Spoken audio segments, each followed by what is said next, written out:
Bonsoir et merci de nous rejoindre sur KTO. Nous sommes ensemble pour 52 minutes pour cette émission enregistrée en public dans le grand amphithéâtre du Collège des Bernardins.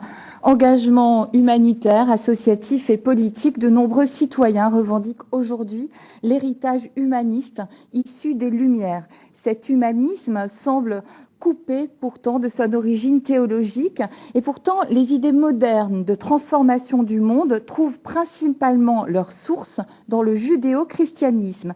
Dans ces conditions, un humanisme sans Dieu est-il possible?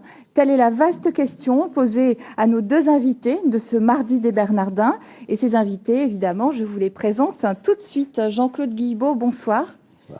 Vous êtes essayiste et journaliste, vous êtes l'auteur de nombreux ouvrages, dont Le principe d'humanité ou encore Comment je suis redevenu chrétien. Vous tenez une chronique hebdomadaire sur la vie des médias dans le supplément télévision du Nouvel Observateur et aussi une chronique d'observation de la société dans l'hebdomadaire catholique La Vie. La confusion des valeurs, c'est un recueil paru l'année dernière, un recueil de vos chroniques paru dans le magazine La Vie. Et puis, je me référerai pendant ce débat à un autre ouvrage paru bien plus tôt, il y a de cela 10 ans, et dont le titre est « La refondation du monde ». Voilà, Fabrice Adjadj, bonsoir. Bonsoir. Alors, vous êtes professeur agrégé de philosophie et auteur d'essais et de pièces de théâtre. Parmi vos derniers ouvrages, on peut citer La profondeur des sexes pour une mystique de la chair, paru au Seuil. Vous collaborez également au Figaro littéraire et à Art Press. Vous avez participé à ce numéro anniversaire de la revue Le Débat, intitulé « De quoi l'avenir intellectuel sera-t-il fait ?» Et dans ce numéro, vous répondez à la question avec un article intitulé « La grâce de l'Apocalypse ». Alors, dans un tout premier temps et une introduction assez courte, il faut peut-être dire très brièvement ce que désignait le terme d'humanisme en France au milieu du XIXe siècle. Alors, Fabrice Adjadj. Oui. Alors là, je ne serais pas à même, je suis plutôt philosophe, donc ce qu'il a désigné historiquement. Il est certain que on a invoqué au départ l'humanisme par opposition à la religion, et spécialement au catholicisme. Il s'agissait de revenir à l'homme pour se détourner d'une certaine façon de Dieu. À tel point que dans les premiers... il y a des livres au début du XXe siècle encore, où le mot humanisme est pris en très mauvaise part par des théologiens catholiques. Puis, il va y avoir un glissement. Alors, il faut aussi préciser que l'humanisme était très critiqué aussi, par exemple, par le premier Sartre. Dans La nausée, il est spécialement anti-humaniste. Puis, il y a un glissement qui va se faire. D'abord, je pense à l'ouvrage de Jacques Maritain qui s'intitule « Humanisme intégral », qui aura un retentissement énorme, je pense, dans l'Église, et dont on trouvera les fruits dans certaines encycliques, notamment Populorum Progressio de Paul VI, qui va revendiquer le terme humanisme, mais qui va distinguer entre un humanisme anthropocentrique, centré sur l'homme, et un humanisme théocentrique, tourné vers Dieu. Et puis, il va y avoir aussi la revendication de l'humanisme par ceux qui étaient d'abord anti-humanistes, par exemple Jean-Paul Sartre, après la Deuxième Guerre mondiale, après le désastre de cette guerre et de la destruction des Juifs d'Europe notamment. Sartre fera cette conférence très célèbre, l'existentialisme est un humanisme, lui qui se gaussait des humanistes qui ne cessaient de débattre entre eux et de se contredire dans La nausée. Donc c'est un terme qui a connu des métamorphoses, vraiment dans son acception. Qu'est-ce qu'on entend par humanisme? Et puis alors l'autre chose, indépendamment de cette question, est-ce que c'est un humanisme centré sur l'homme, donc nous décentrant ou nous détournant de Dieu, ou est-ce que c'est un humanisme qui, en se tournant vers l'homme, voit que l'homme passe l'homme, comme disait Pascal, de telle sorte qu'on se tourne vers ce qui est le mystère de Dieu. Il ne faut pas oublier que Jean-Paul II, dans sa première encyclique Redemptor Hominis, dira que le mystère de l'homme ne s'élucide que dans le mystère de Dieu, d'une certaine façon. Et puis, il y a un autre problème, qui est un problème plus général, c'est que tous les mots en isme sont quand même des mots idéologiques, hein, ça désigne quand même une idéologie. Et on peut se demander si la notion d'humanisme, qui a été critiquée après-guerre aussi par le structuralisme, hein, critiquant l'individu, la personne, ne pourrait pas être aussi critiquée d'un point de vue chrétien, notamment parce que le Christ n'est pas un humaniste, n'est pas un humanitaire. En tout cas, il ne parle jamais de philanthropie, au sens où il ne parle jamais d'aimer l'homme en général, il parle de l'amour du prochain. Et souvent, quand on parle d'humanisme, on pense à l'homme en général, ce qui se rapporte à une définition de l'homme, et souvent, on risque de passer les hommes, la diversité des hommes, au lit de Procuste de cette définition. Vous voyez, il ne faut pas oublier que, je ne sais pas moi, la Révolution française était un humanisme. Philippe Lacoue-Labarthe disait même que le nazisme était un humanisme. Vous voyez, la question c'est comment va-t-on définir l'homme ? Et donc c'est ça qu'il y a derrière l'humanisme. Mais je dis toujours, avant l'humanisme, il y a Catherine, Jean-Claude, Fabrice, et c'est la diversité des hommes qu'il ne faut pas perdre de vue quand on parle de l'humanisme à partir d'un concept général de l'homme. Alors, Jean-Claude Guilbeault, dans votre ouvrage que j'ai présenté tout à l'heure, La refondation du monde, vous reveniez sur la généalogie de 6 valeurs de l'humanisme des Lumières, valeurs que vous dites aujourd'hui menacées. Et à travers cet ouvrage, on comprend très bien que leur imbrication est le résultat d'un triple héritage, vous l'expliquez, grec, juif et chrétien. Et finalement, après avoir lu cet ouvrage, j'ai pensé qu'il était presque impossible de parler d'un humanisme sans Dieu, puisque l'humanisme puise aux sources mêmes du judéo-christianisme. Oui, si vous voulez, je pense que c'est là, je suis tout à fait d'accord avec ce qu'a dit Fabrice. Il y a un grand malentendu français, mais qui est très français, qui est presque provincialement français. C'est-à-dire que chez nous, nous avons connu les Lumières particulières, Condorcet, puis la Révolution. Et je pense que nous nous sommes persuadés qu'au fond, l'humanisme, la défense de l'homme, les progrès, la liberté, l'individualisme, que toutes ces valeurs modernes avaient été conquises contre l'obscurantisme religieux, arrachées à la toute-puissance, notamment de l'Église catholique. Mais ça, c'est un point de vue très, très français, très provincial.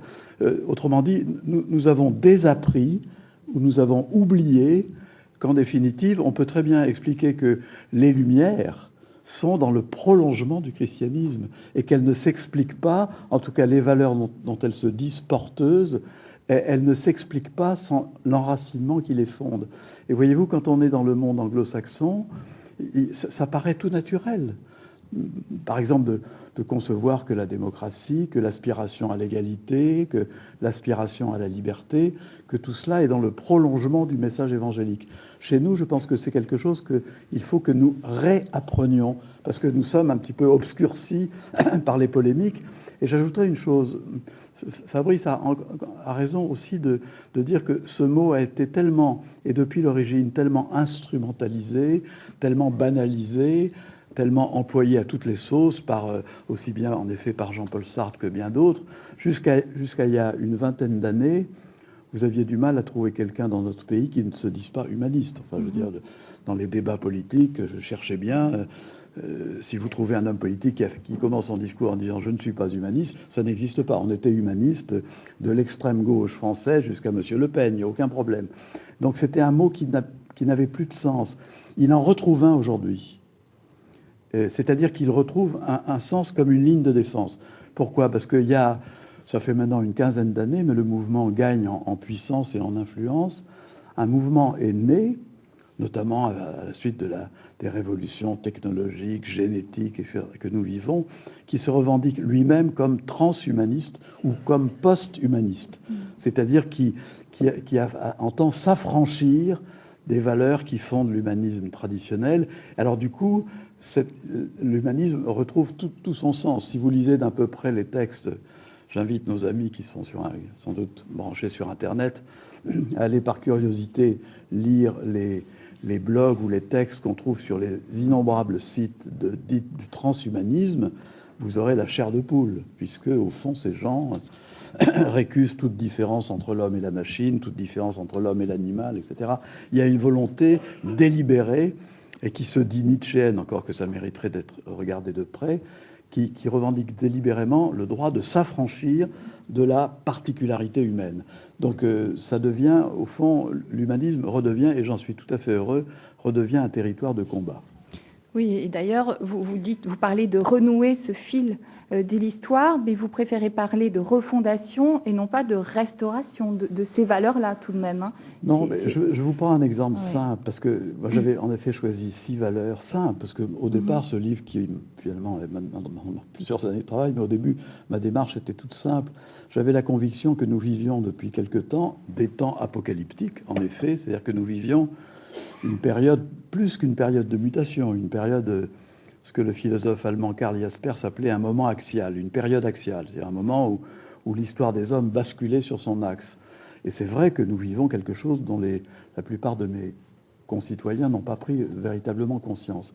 Et dans ce grand tourbillon, je voulais, vous savez, comme quand vous êtes sur un bateau et que vous voyez venir un orage, vous vous dites, au fond, dans la tempête ou dans le naufrage, qu'est-ce que j'ai envie de sauver à bord ? Et je m'étais dit, je vais essayer de choisir 5 ou 6 valeurs fondatrices, fondamentales, pour montrer qu'elles sont en danger gravement. Mais pour entreprendre de les défendre ou de les refonder, il faut reconstituer leur origine. Donc, j'ai fait ce grand travail d'archéologie des valeurs. Pour en prendre qu'une seule, si vous prenez le concept d'égalité entre les hommes, non pas entendu comme une égalité en termes de salaire, mais une égalité en ce sens que nous avons la conviction, nous chrétiens, qu'il n'y a qu'une seule espèce humaine. C'est-à-dire qu'il n'y a pas des chrétiens, il n'y a pas des hommes moins humains que d'autres. Il y a ce principe, j'ai écrit un livre qui s'appelle « Le principe d'humanité ». Nous pensons que ce principe d'humanité est indivisible. Et on a reproclamé son indivisibilité au moment du procès de Nuremberg, parce que précisément, c'est ce concept d'humanité indivisible que les nazis, et notamment les médecins nazis, avaient transgressé. Donc si vous prenez cette idée simple de l'égalité, nous appartenons tous à la même espèce humaine, et nous considérons avec force, avec tout l'engagement de notre foi, qu'il n'y a pas de différence de dignité entre un handicapé mental et un professeur de biologie. Nous les jugeons tous les deux humains au même titre l'un que l'autre. Mais vous savez, cette idée d'égalité fondamentale, elle n'est pas courante dans le monde et dans les autres cultures. Les Grecs ne pensaient pas cela. Dans la controverse de Valladolid, pour nier le fait que les Indiens avaient une âme, Louis de Sepúlveda s'appuyait sur Aristote, alors qu'il avait en face de lui Las Casas qui s'appuyait sur saint Paul et notamment sur l'épître aux Galates. Donc si vous prenez d'autres cultures, les cultures orientales, ou le confucianisme, je suis allé en Chine en janvier, je suis retourné en Chine, le néo-confucianisme est très à la mode, mais c'est une pensée hiérarchique. C'est pas du tout une pensée de l'égalité entre les hommes. Autrement dit, il y a cette particularité étrange qui fait que non seulement nous avons cru que les hommes étaient égaux, nous avons laïcisé cette valeur et nous l'avons même écrit sur le fronton de nos mairies, liberté, égalité, fraternité. Mais on ne peut pas comprendre l'origine de cette conviction, de cette croyance, sans référence à la source biblique. D'abord au monothéisme, nous sommes un sous le regard de Dieu, et sans des textes plus précis comme l'épître aux Galates de Paul. Donc si vous voulez, on pourrait comme ça énumérer quantité de valeurs dont nous avons oublié la source. Voilà, et je pense que, je vous disais tout à l'heure, avant que nous venions ici, que j'ai retrouvé cette phrase magnifique de Paul Ricoeur dans un texte de 1986, un livre qui s'appelait « Du texte à l'action », qui avait été publié au Seuil, donc j'avais dans ma bibliothèque, dans laquelle je me suis replongé, et je retrouvais cette phrase magnifique. Paul Ricoeur dit « séparé au pluriel, au féminin pluriel, séparé de l'expérience spirituelle qui les fonde, les valeurs sont comme des fleurs coupées dans un vase. » Et c'est vrai qu'aujourd'hui, où nous voyons clairement que l'égalité, la liberté individuelle, l'état de droit, le sens de l'universel catholique, que toutes ces valeurs sont assiégées, je pense qu'il serait urgent de se ressouvenir de ce qui les fonde. Voilà. Alors, je me disais également, en préparant cette émission, que finalement, au lieu de se demander s'il est possible de fonder un humanisme en dehors de toute croyance religieuse, on pourrait aujourd'hui tout simplement se demander s'il est possible de penser l'avenir, de penser déjà la réalité, le réel, l'avenir, afin d'élaborer un projet pour l'homme. Est-ce que cette refondation, Fabrice Adjadj, vous paraît envisageable? Alors, d'abord, je voudrais reprendre certaines choses qu'a dit Jean-Claude. La première, c'est qu'il faut bien comprendre que le post-humanisme dérive de l'humanisme à partir justement du mouvement qu'il a très bien décrit. Il y avait un très beau texte de Romano Guardini qui s'appelait « La fin des temps modernes », qui expliquait que la modernité était déloyale, parce que le principe de la modernité, comme l'a dit Jean-Claude, c'est de reprendre des notions chrétiennes, la primauté de la personne, l'égalité, et de les retourner contre le christianisme lui-même. Et donc, ça peut tenir un certain temps, surtout quand on est dans une utopie historique, progressiste. Puis vient un moment où ces utopies s'effondrent, et c'est ce qui s'est passé au XXe siècle, l'effondrement radical de toutes les utopies, que ce soit l'utopie politique avec la grande espoir du marxisme et du communisme, que ce soit l'utopie culturelle, si l'on prend le nazisme, que je considère comme vraiment une utopie de l'esthétisme, hein, de faire en sorte que la vie soit comme un grand opéra wagnérien, hein, en réclamant à Hugo Boss de faire les uniformes de la Wehrmacht, etc. Enfin bon, c'est ça ce qui s'est passé. Et puis surtout, l'utopie d'une pérennité, je dirais, historique de l'espèce humaine. Puisque aujourd'hui, nous avons pris conscience nouvelle. Arthur Koestler disait que c'était la grande révolution du XXe siècle, conscience non pas simplement de la finitude de l'individu, mais la finitude de l'espèce humaine. C'est-à-dire que nous ne durerons peut-être pas toujours sur cette terre. Et donc, penser l'espèce comme finie, c'est quelque chose vraiment de radical, qui change tout. Sans compter qu'il y a aussi la bombe atomique, donc la possibilité d'une éradication imminente, sur laquelle Gunther Anders disait la possibilité d'une destruction totale, même si elle n'a jamais lieu, équivaut à la destruction totale de nos possibilités. Il voulait dire quoi? Il voulait dire que désormais, comme nous vivons dans l'incertitude quant au long terme, quant à la durée humaine, quant à travailler pour l'avenir, d'une certaine façon, nous vivons forcément dans le court terme. Aujourd'hui, nous vivons une crise de la durée humaine. C'est-à-dire que si les artistes veulent avoir des succès immédiats, si on veut avoir une promotion et être connu, gagner de l'argent facilement, si même on refuse à la limite de s'engager dans un travail et on entre dans la frénésie du divertissement, c'est précisément parce que il n'y a pas de croyance en notre postérité. On a beau jeu de parler des générations futures, etc. Personne, en fait, n'y croit profondément. Alors, à partir de là, on voit bien que l'humanisme, il tient plus la route. C'est bon. Et on va vers le post-humain. Et il y a, du point de vue même, je dirais, intrinsèque, l'humanisme qui voudrait se fonder sur l'homme lui-même nous fait aller vers le post-humain parce que, d'une certaine façon, si l'homme ne reconnaît pas en lui certaines choses qui le transcendent, qu'il ne peut pas toucher, à ce moment-là, l'homme va vouloir être maître de l'humain, mais il va être aussi le maître de l'humain en tant que matériau. Parce qu'il n'y a rien de transcendant dans l'homme. Donc, il va aussi vouloir le transformer.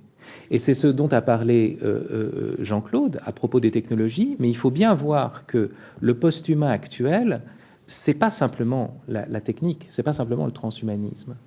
Il y a 3 formes de post-humain aujourd'hui.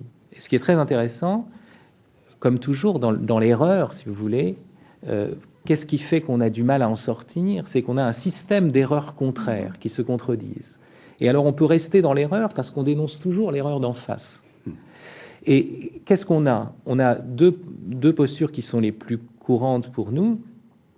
Je parlerai de la troisième après. La première, c'est la technocratie, c'est-à-dire vraiment l'idée qu'il faut transformer l'homme par les nanotechnologies, par la cybernétique, par la biogénétique, par le wireheading, le câblage de la tête qui stimulera sans cesse nos zones cervicales de telle sorte que nous soyons dans une sorte d'orgasme permanent, même dans la rue. Enfin, vous voyez, ce rêve-là. Donc, fabriquer un surhomme qui rendrait l'homme caduque, qui en réalité d'ailleurs sera un sous-homme, parce que ce qui fait la grandeur de l'homme, c'est sa déchirure, sa déchirure verticale. C'est sa fragilité. Voilà, c'est sa fragilité. Là, il sera tellement bien adapté au monde que d'une certaine façon, il perdra sa verticalité, il sera horizontal, quoi. Puis, de l'autre côté, vous avez la théocratie, en face de la technocratie. C'est-à-dire, on sort de l'humain en allant vers un divin qui abolit l'histoire, qui méconnaît la culture, qui méconnaît la durée humaine. Oui, de cette théocratie, vous dites d'ailleurs qu'elle est plus anti-humaniste que post-humaniste. Alors, elle est plus ancienne, bien sûr. Si je peux me permettre, je voudrais juste ajouter, pendant que tu en es là sur cette question du post-humain, je voudrais simplement ajouter une anecdote qui va faire sursauter nos amis. Moi, j'ai beaucoup lu les prophètes du post-humain, les prophètes du post-humanisme, les Kurzweil ou les Hans Moravec. Et vous savez, à un moment donné, l'un de ces prophètes américains du post-humain, qui rêve en effet de fabriquer un cyborg, c'est-à-dire une créature qui soit à la fois technique et organique, et donc de fabriquer des surhommes, des hommes augmentés, dont les capacités auraient été augmentées, non seulement les capacités physiques, mais les capacités cérébrales, etc. Dans une interview, à un moment donné, le journaliste lui pose la question et lui dit « Mais imaginez que cela se réalise et que nous fabriquions en effet des cyborgs dotés de capacités surhumaines, c'est-à-dire que nous fabriquions des surhommes. Mais nous n'allons en fabriquer que quelques centaines ou quelques milliers. Qu'adviendra-t-il des milliards restants? C'est-à-dire, qu'adviendra-t-il du reste de l'humanité? Et vous savez ce qu'il répond? Il répond avec un sourire et un soupir. Les dinosaures ont bien disparu. Oui, bien sûr. C'est pour vous dire le type de pensée et d'idéologie qui rôde derrière les chatoiements comme ça, très modernes de la pensée du post-humanisme. Contrairement à ce qu'on pourrait croire, ces cyborgs-là sont des dinosaures futurs. Oui, mais ils sont capables de domination. Oui, mais il reste que tout est pensé, je dis, en termes d'horizontalité, c'est-à-dire vraiment de plus grande adaptabilité au monde, alors que ce qui caractérise l'homme, c'est son inadaptation, c'est sa dimension tragique. C'est pour ça d'ailleurs que ces gens qui sont dans le surhumanisme, etc., peuvent revendiquer l'héritage de Nietzsche, mais en fait c'est tout le contraire de Nietzsche. Nietzsche disait, ça c'est plutôt le dernier homme selon Nietzsche, hein. Ouais. Nietzsche disait que regarder le tragique de l'existence en face, vivre la déchirure dans la joie, c'est ça, dire oui au monde tel qu'il est, même dans son drame, c'est ça le surhomme, c'est ça le véritable homme, pourrait-on dire. Vous avez tous les deux fait référence au post-humanisme. Je ne sais pas si tous les gens qui écoutent, qui regardent cette émission savent quelle est la définition. Si vous voulez, on peut dire c'est très compliqué, parce que c'est toute une nébuleuse de théories, d'actions c'est une nébuleuse compliquée. Oui. Disons que c'est une pensée qui est née, en effet, il y a une vingtaine d'années, peut-être même davantage, puisque dans la culture cyberpunk des années 60, on trouve des précurseurs du post-humanisme et du transhumanisme qui considèrent que la technologie et que une partie de la neurophysique donne à l'homme les moyens de se transformer lui-même. Et que par conséquent, l'homme, maître de son destin et maître de la vie et maître de lui-même, peut s'affranchir des frontières et des limites de l'humanité. Alors, vous avez chez les post-humains, comme partout, vous avez des modérés, vous avez des radicaux, c'est une entreprise qui a pris de l'importance aux États-Unis, parce qu'en 2002, un programme de recherche a été décidé, le programme, pardonnez-moi, NBIC, de convergence des différentes technologies. Il a été doté de 2 milliards par an de crédits de recherche, et son but est clairement la promotion du transhumanisme. Il y a aux États-Unis une Transhumanist Society qui est puissante. Autrement dit, c'est pas un mouvement marginal, ce sont pas des Ce ne sont pas quelques dissidents ou quelques fumeurs de hashish ou de marijuana. Non, c'est un mouvement organisé. Et d'ailleurs, ceux de nos amis qui peuvent s'intéresser à ça, il y a une très belle revue de Marseille qui s'appelle La Pensée de Midi, qui vient de faire un numéro spécial sur cette question, avec quantité de contributions très lisibles, il n'y a pas de difficulté.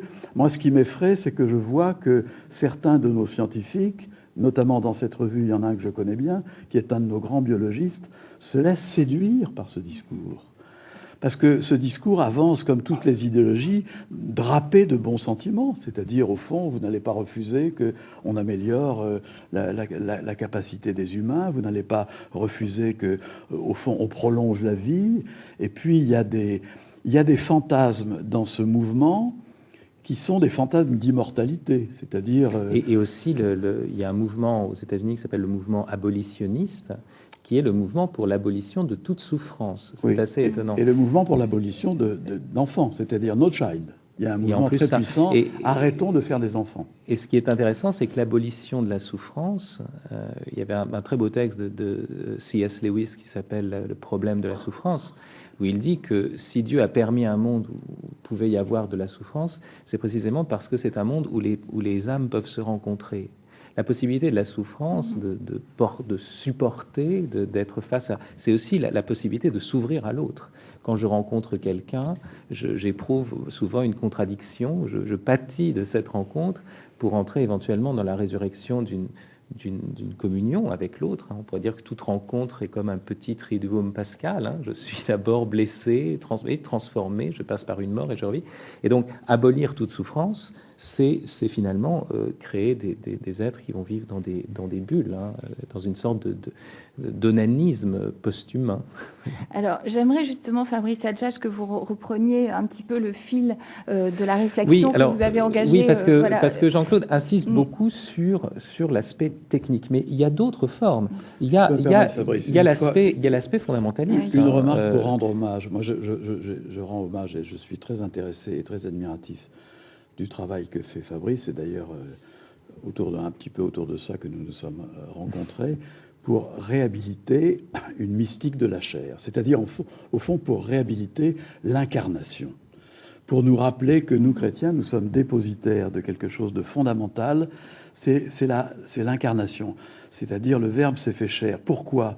Parce qu'il y a dans le post-humanisme, et je m'arrêterai là, il y a une volonté délibérée de déréalisation du monde.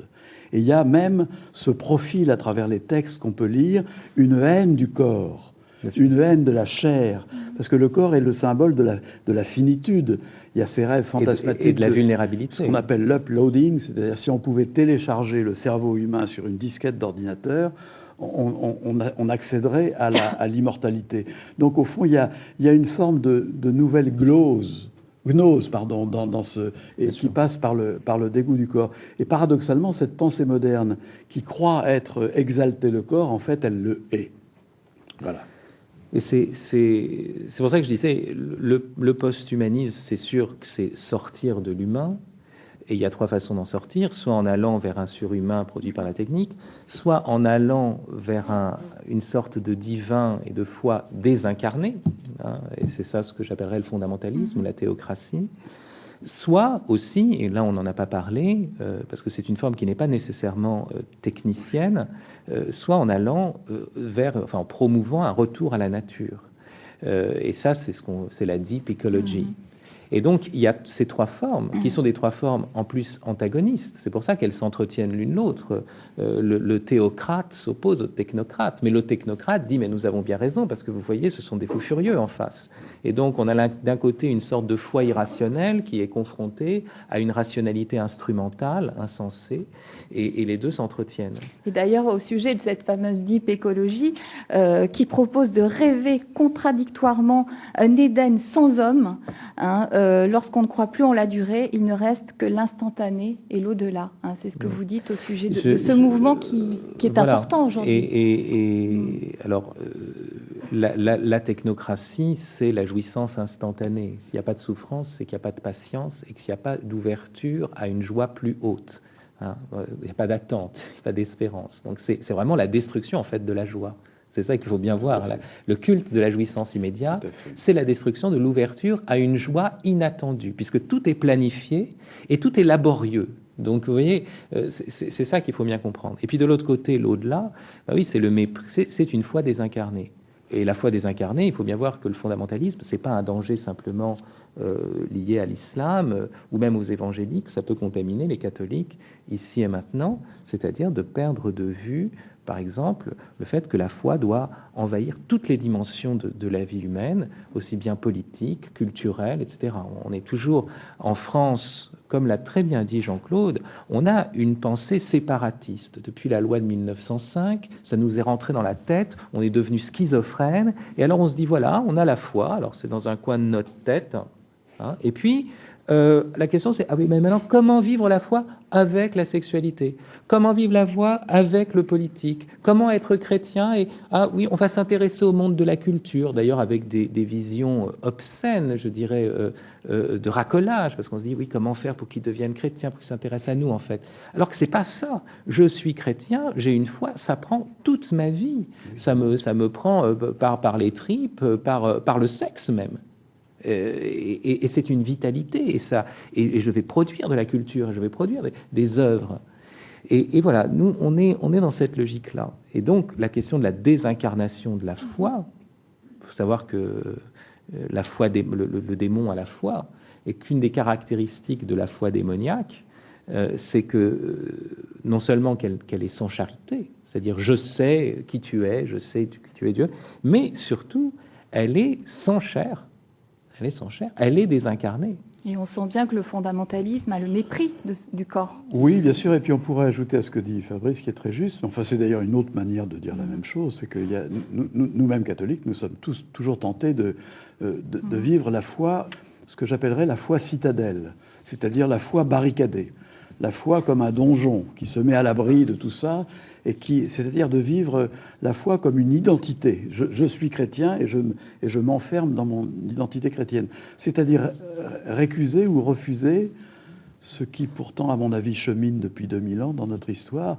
C'est la foi comme chemin, la foi comme mise en marche, comme mise en route, la foi comme progression jamais achevée. C'est-à-dire, voilà, je vois autour de moi, pas seulement d'ailleurs chez les catholiques, mais chez les protestants aussi, et chez nos amis musulmans ou juifs d'ailleurs, ce réflexe d'enfermement de la foi dans une sorte d'abord de certitude dogmatique, de refus de l'autre, de refus de cette belle formule que Stanislas Breton employait, où il nous disait dans un de ses livres, il ne faut pas seulement accepter que l'autre existe, mais il faut se réjouir qu'il existe. Il faut être capable d'être joyeux que l'autre soit là. Or, ce type de foi citadelle, barricadée, voudrait bien se dispenser de la présence de l'autre ou l'oublier. Alors, en effet, voilà, je pense que... Et puis, il y a dans tout cela aussi, et là encore une fois, je suis sur la même longueur d'onde que Fabrice, ça me mériterait une conférence à soi tout seul, c'est que nous avons un problème grave avec la temporalité. Nous avons perdu, j'ai écrit un livre qui s'appelle Le goût de l'avenir, nous avons perdu le goût de l'avenir, c'est-à-dire du projet. Nous avons perdu le temps long. Nous sommes rabattus soit sur l'instant, sur l'instantané, la jouissance immédiate, soit sur la commémoration. Nous sommes dans des pays maintenant qui ont cette maladie, cette pathologie de la commémoration, c'est-à-dire de se retourner vers le passé.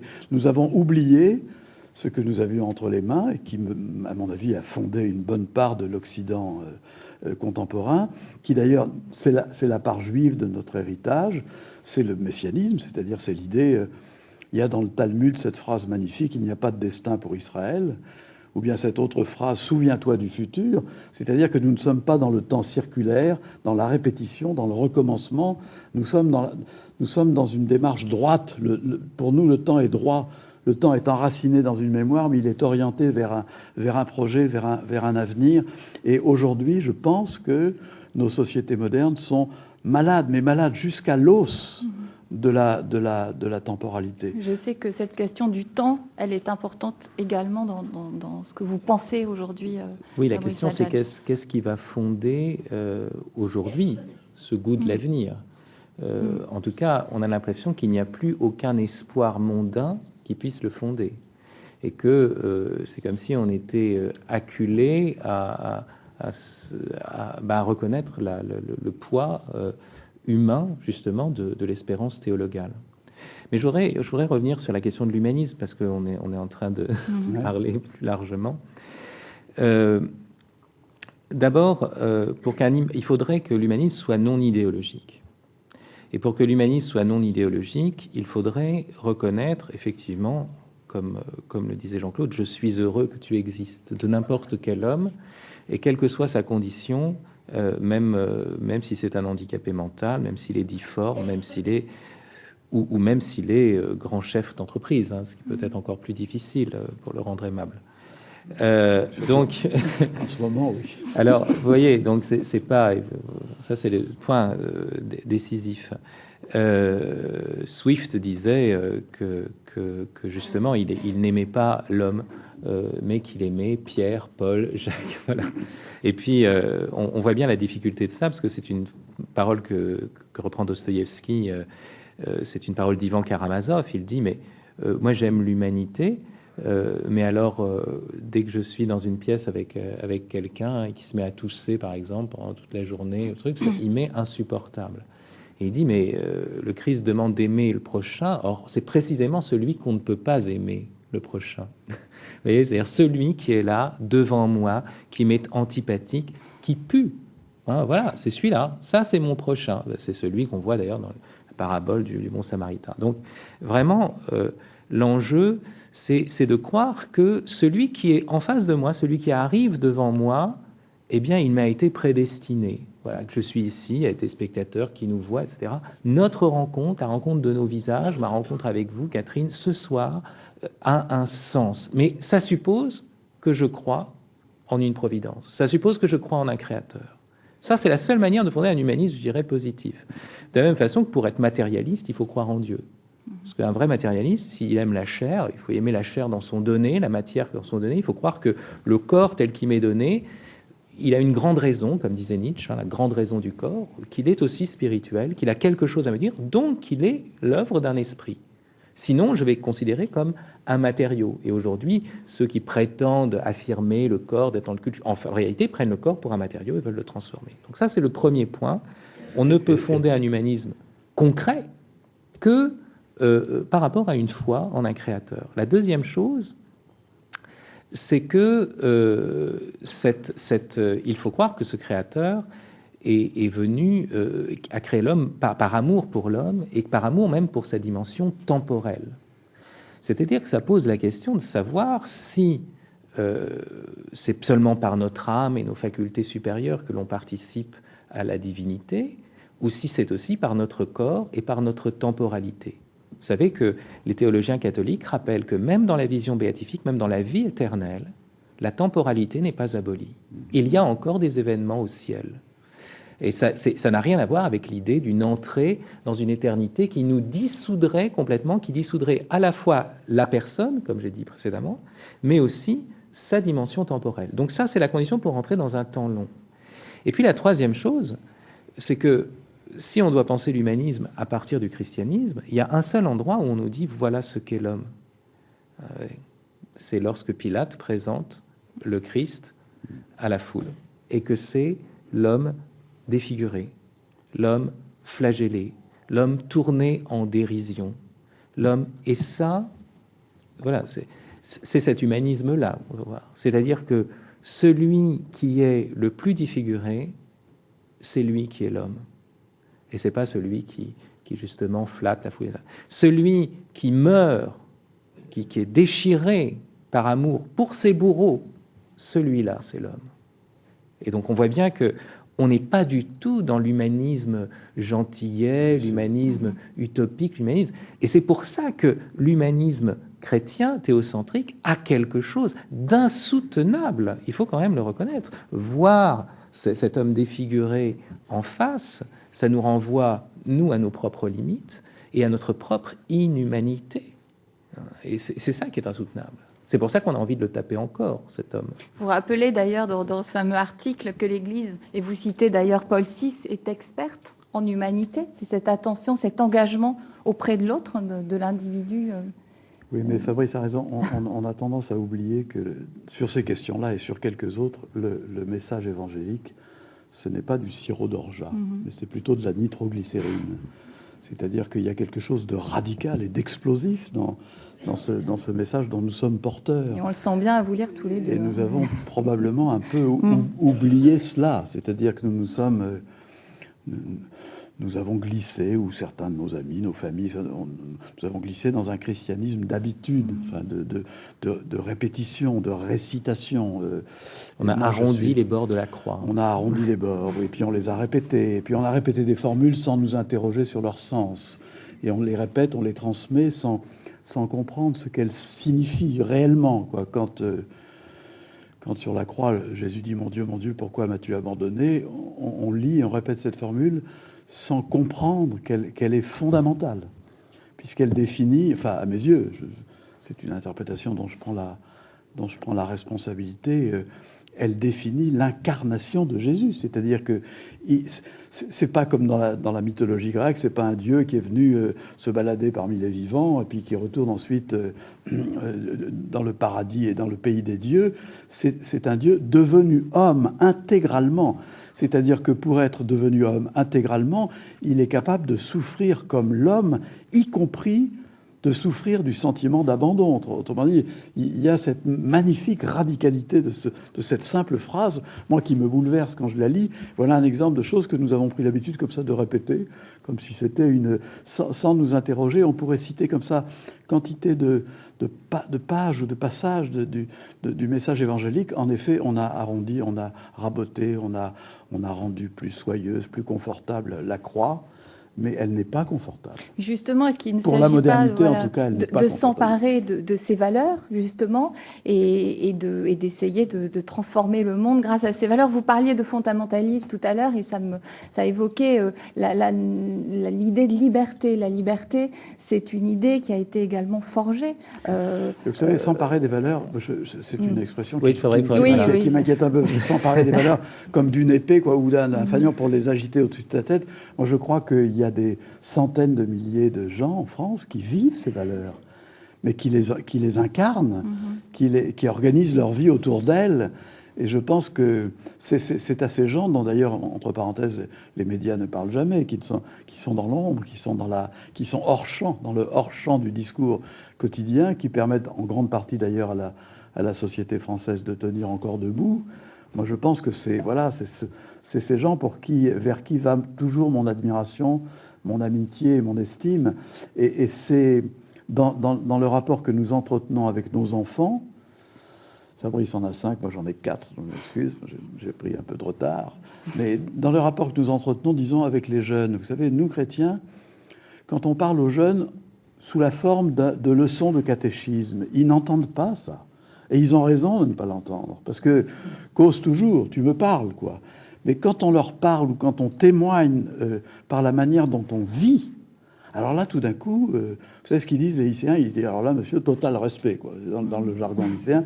Donc, je trouve magnifique ce refus des jeunes aujourd'hui de toutes les leçons venues d'en haut, toutes les proclamations, la fin vraiment de toute une période idéologique qui a attiré une jeunesse.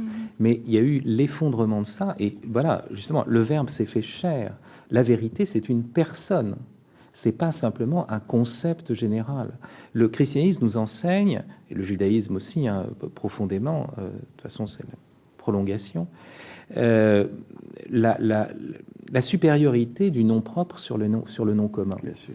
C'est-à-dire qu'il y a une irréductibilité du visage humain, de la personne dans son unicité. Et c'est pour ça que moi, la notion de valeur m'horripile. Justement, Heidegger, dans sa lettre sur l'humanisme, disait que la notion de valeur était nihiliste. Pourquoi est-ce qu'elle est nihiliste? Vous savez, je pense à cette phrase d'Albert Camus qui dit « La question la plus fondamentale, je sais pas, au début du mythe de Sisyphe, c'est savoir si la vie vaut-elle la peine d'être vécue ou pas ?» Mais déjà, telle qu'elle est formulée, cette question, elle est nihiliste. Parce que même si je dis « elle vaut quelque chose », ça veut dire que je compare la vie à autre chose que la vie. Ça veut dire que déjà, je pense en termes de valorisation de la vie, mais à partir de quoi vais-je valoriser la vie? À partir de la mort? À partir de la non-vie? Et on va rentrer dans une logique des valeurs qui sont coupées de la vitalité des personnes. Et c'est pour cela que la vie, d'une certaine façon, je ne sais plus qui disait, c'est peut-être André Malraux, hein, la vie, une vie ne vaut rien, mais rien ne vaut une vie. Voilà. Il n'y a pas de valeur de la vie. On a pourtant besoin de repères pour oui, mais Fabrice a raison. Oui, mais il faut faire attention que le repère ne tourne pas vers une idée comme ça captatrice. Le propre d'une doctrine qui est authentique, par exemple, comme on la voit chez Emmanuel Lévinas, ou comme on la voit dans la philosophie de Karol Wojtyła, ou comme on la voit après dans l'enseignement juif et chrétien, c'est vraiment cette primauté du visage, de telle sorte que la doctrine me renvoie toujours à la réalité de la vie que j'ai en face de moi. C'est au prochain. C'est pour ça qu'il y a une ambiguïté de l'humanisme. D'abord parce que c'est une généralité, comme on l'a dit, et que c'est dangereux. On risque de vouloir ramener l'homme concret, le prochain, à tel homme théorique. C'est ce qui se passe aujourd'hui, par exemple, avec les Juifs. Ça s'est passé dans ce premier antisémitisme, où on disait le Juif est horrible, etc. Et on identifiait le Juif qu'on croisait à ce Juif horrible. Aujourd'hui, on dit le Juif est merveilleux, voyez. Mais quand il s'agit d'un Juif concret, c'est-à-dire l'Israélien, forcément, il est horrible. Donc, vous voyez, toujours l'idéologie tend à perdre de vue la rencontre avec l'autre. Et donc ça c'est un problème majeur. On peut prendre, Fabrice, sur exactement cette même problématique, on peut prendre un autre exemple. Ça nous ramène à l'incarnation et à la chair. La chair qu'on proclame dans la pensée moderne, c'est la chair des magazines. C'est le corps fardé, le corps amaigri, le corps affermi. C'est d'ailleurs souvent un corps imaginaire, puisque maintenant... Comme nous d'ailleurs, il faut dire qu'on a été maquillés préalablement. Je tiens à dire ça aux téléspectateurs. Je vais vous dire, il y a un endroit... Nous avons retiré donc nos cernes, bien sûr, tous nos défauts, les défauts de notre peau, toutes les traces de vieillissement prématuré. Voilà, on est aussi il y a un endroit avec Covergirl. Il y a un endroit où on fait l'expérience contraire. Et, il se trouve que chaque fois que j'y vais, moi, je suis bouleversé. C'est-à-dire, on fait l'expérience du corps dans sa majesté paisible, offerte, sans tricherie. C'est l'enceinte de Lourdes. Je suis convaincu qu'il y a une façon de visiter et d'aller à Lourdes en acceptant, la chair telle qu'elle est concrètement. Non seulement en l'acceptant, mais en l'aimant, en étant dans cette adhésion paisible, pacifiée, sans montre, sans simagrer, sans ruse. Je pense que, dans mon esprit, il y a une lecture anthropologique de Lourdes qui est bouleversante. Voilà. Ça me fait penser d'ailleurs à un texte de Jean Giono qui s'appelle « Mort d'un personnage », où c'est un jeune enfant, Angelo, qui a cette grande dame, je ne sais pas si c'est sa grand-mère ou sa grand-tante, qu'il admire énormément lorsqu'il est enfant, à cause de son élégance, de l'intelligence de ses réparties, etc. Puis cet Angelo part, a toute une formation, il devient adulte, il devient un homme mûr, et lorsqu'il revient dans la région de sa naissance, il retrouve cette femme, cette grande dame qu'il admirait, et c'est une vieille femme grabataire, impotente, et par fidélité à cette dame qu'il a connue, il va s'occuper d'elle. Et alors il va lui faire des lavements, il va lui vraiment dans la plus grande misère du rapport à l'homme, qui pourrait être déchu. Et Giono a des phrases bouleversantes dans ce livre parce qu'il dit et c'est là que j'ai découvert l'amour objectif. Bien sûr. L'amour objectif. Bien sûr. Et c'est là où on retrouve le ecce homo, on retrouve l'humanisme du crucifié. C'est le thème d'un très beau petit livre de Maurice Bellay qui s'appelle « La traversée de l'en-bas ». Dans ce que Maurice appelle l'en-bas, c'est l'en-bas à tous les sens du terme, c'est-à-dire c'est l'en-bas du vaincu, c'est l'en-bas du difforme, c'est l'en-bas de l'exclu, c'est aussi l'en-bas du criminel, du fautif, etc. Et Maurice a fait un petit livre pour dire que si nous ne sommes pas capables de parler de l'Évangile dans l'en-bas, alors nous n'avons rien à dire. Alors il n'y a pas de très haut. Oui, il n'y a pas de très haut, oui, bien sûr. Alors, nous allons continuer sur nos réflexions sur le chemin de ce nouvel humanisme, hein, peut-être avec le public présent dans la salle. Avant de terminer cette émission, j'aimerais montrer à nouveau vos ouvrages, Fabrice Adjadj, La profondeur des sexes, votre article, donc paru dans la revue Le Débat. C'est une très bonne revue, donc dirigée par Pierre Nora et Marcel Gaucher, comme chacun sait, mais qui surtout reprend donc une enquête qui avait déjà été faite en 1980 auprès des jeunes intellectuels de l'époque, c'est-à-dire Jean-Luc Marion, Alain Finkielkraut. Oui, c'était le premier numéro, Régis Debray. Donc 30 ans après, comme les Mousquetaires, je crois, non, je sais pas, 20 ans, non, c'était seulement, et ils ont refait un numéro où ils ont redemandé aux mêmes de rendre leur copie. Puis, ils ont demandé à une jeune génération d'intellectuels. Et donc, c'est vraiment un volume passionnant. Et puis, pour Jean-Claude Guilbeault, entre autres ouvrages, La refondation du monde, et puis ce recueil de chroniques, La confusion des valeurs. Voilà, il me reste bien sûr à vous remercier tous deux pour cet échange qui se poursuit, je viens de le dire. La semaine prochaine, vous retrouvez les mardis des Bernardins avec une conférence dont le thème sera François d'Assise, un évangile dans la ville. Bonsoir à tous et merci.